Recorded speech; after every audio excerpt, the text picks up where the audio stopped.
Hey guys, welcome back. Sean the Magic the Gathering guy, standing beside Iron Man. You know how it goes, guys. As I walk through my basement, check things out, and talk about the things of today. Well, what do we know about? We know War of the Sparks coming up still. And yes, no spoilers yet, although the pre-release kits are going to have a Planeswalker in each one, probably foil like normal, which is pretty awesome. I've heard people, and I've talked to a few of my buddies, and they're all curious, what's going to happen after all these Planeswalkers come out in this set, and what does the future hold for the next sets going forward. Hopefully nothing. Hopefully this is a one-off, and hopefully this is a very memorable set, and Wizards is smart and leaves it at one. They don't continue on with doing multiple Planeswalkers in all sets, because that's just going to kill everything and make it not cool. It'll make it commonplace, which is what you don't want to have happen. If they do it as a one-off, it's going to be awesome. It'll be memorable, and they can move on to the next set, which I guess is Modern Horizons. I guess then after that, it's like Core 2020, right? But if they're smart, they'll leave it at one and then bring Planeswalkers back later on in a more limited fashion, making them stay cool and relevant, not commonplace. Everyone puts them in like an enchantment. You don't want that. You want to keep it special. That way, those of us like me, I love to collect the Planeswalkers. I like to have one of each one. Even if I don't really use them, I think it looks cool in my binder to have them all. So I don't buy every variation, no, but just having one of each, and I'm good with it. Only if it's in a main set, not these little Clash Pack ones and stuff. I usually don't go for those. But yeah, some buddies were asking, what do you think is going to happen? I said, well, they'll do it in this set, is what I think will happen. And then if they're smart, they'll leave it at that, and they won't continue on. They'll leave it, have this big battle. Hopefully a lot of Planeswalkers die. Nicobolas becomes like a godlike guy, rules the universe as an omnipotent god, until some other new group of Planeswalkers can try to challenge him through some other means.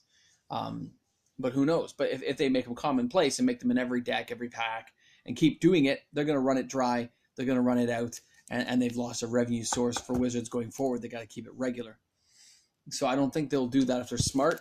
We'll see what Mark Rosewater says about that later on. But as I sat there in my thinking chair, right, I was thinking about what could happen, what my friends were talking about, and I came to the conclusion in my own head that if they're smart, they're not going to do it. They'll do it as a one-off set, like Ultimate Masters. Boom, done. Have it awesome, have it cool. Put some relevant Planeswalkers, put some weaker ones in, because, I think they're going to have to do it that way. They can't make every Planeswalker awesome, because they'll just oversaturate the market. And there'll be so many Planeswalkers sitting around for the next 15 years, just like there were full art lands. They can't keep doing the full art lands like they did for Battle for Zendikar. They got to let those be absorbed over the next decade, because so many were opened that they got to let it sit and do nothing for a very long period of time before they reprint them. So if they do that with Planeswalkers and they make it more special, that'll be better for them, in my opinion. I mainly play. I do collect some, and I do sell some every few years on the market. I'm not like Rudy at Alpha Timmy Investments, but I do think about some of the things he thinks about, in the sense of how can I make some money at it and at least keep recuperating and getting back what I put in into the game. And that's been pretty efficient for me so far. Whereas every few years, I usually buy a case of a set, and then every 5 to 7 years, I'm rotating one over, sell half of it, keep half of it. And I usually double back on my money. Not guaranteed after fees, but I think so far most times the boxes I have come out ahead for me. I usually don't have the money to buy multiple boxes, so like Iconic Masters and stuff, I bought one. I have one sitting over there on the shelf.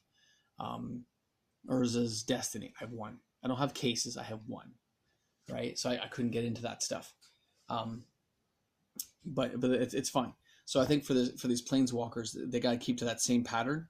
Do it one, make it awesome, done, move on to the next, maybe with some mythic Planeswalkers again that are going to be small and rare, because most Planeswalkers will probably be killed off in this battle, is what I think is going to happen. And if they keep it to that and then build back up the Planeswalker space over the next 5 to 10 years, slowly adding them as the story goes, then that will be awesome. And that's a good way of doing it, because then you're bringing new characters in and developing them over the years, and then have some other event happen. Right? Not sit there and have like lots and lots and lots of lands that used to be 50 cents a full art land. Now they're 25 cents, 15 cents. So common, it's sick. right? So just something to keep in mind, guys. Anyway, we'll stay tuned to what's going on in the future, and we'll see how that all goes. But I think in this case, that's what they're going to do with the planeswalkers if they're smart.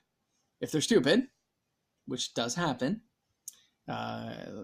lottery cards, anyone, they will oversaturate that market. They'll kill it off, and nobody cares anymore.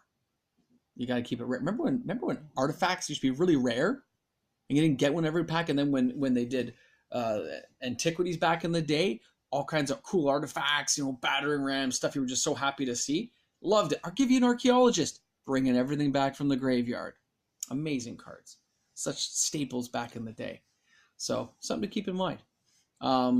Mox continues to fall. It's going down. It was down to $17 today. Ugin went down a little bit. He retreated a bit, but nothing significant. Anyway, that's all I've got for today, guys. Keep in touch. Have a wonderful day. Remember, guys, the point is to have more people playing the game. It's not all about the value of the game. That's great. But if we don't get more people involved in playing Magic, where are we going then? We have to breed out more people. We have to say, hey, get involved. Try it out. Wizards has freebie decks. Talk to your LGS. Get some free stuff you can hand out to your friends and buddies. Your kids at school. See if you can start a club. See if you can get things branched out. Wizards is kind of silly how they do it.